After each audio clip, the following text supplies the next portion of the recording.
Well, the U.S. has just surpassed a record-long streak without any EF-5 tornadoes, more than 10 years. But is this a real shift in the pattern or just pure luck?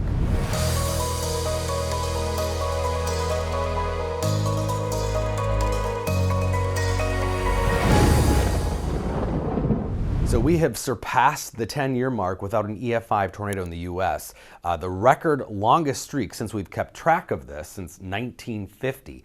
EF-4 and EF-5 tornadoes account for half of all tornado deaths, even though they're only 1% of tornadoes. So luckily they're pretty rare, but they're important obviously for forecasting and for safety.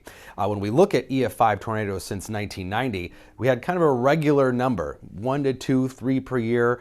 A lot here before 2013, which was when the last one occurred. That was in Moore, Oklahoma, but we've been in a gap since then for more than 10 years now, since May 20th, 2013.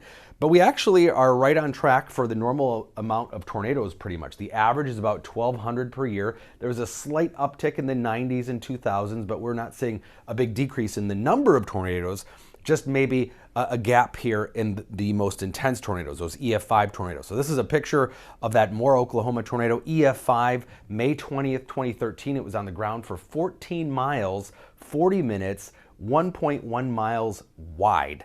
An incredible storm, of course. And Moore, Oklahoma has kind of a dubious distinction here for being the last EF-5 tornado and the last F-5 tornado. Now you might remember we used to have the Fujita scale, just the plain F scale.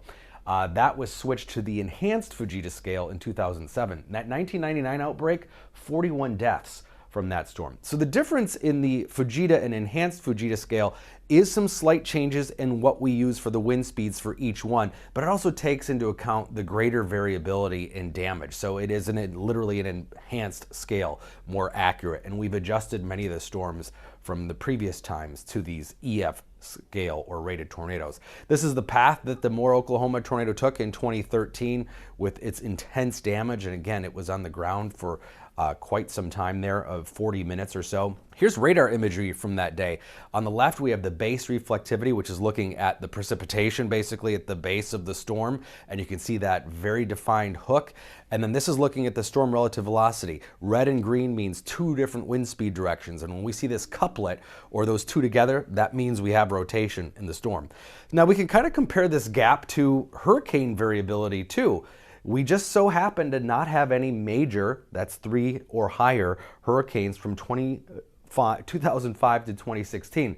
It was just pure luck. We've since had major hurricanes making landfall, and it's not a sign of any pattern change. Now, coming up here later on this week, I'll be talking about the climate change shift in our tornado alley. There is some changes in where tornadoes are happening and how long and at what time of the day.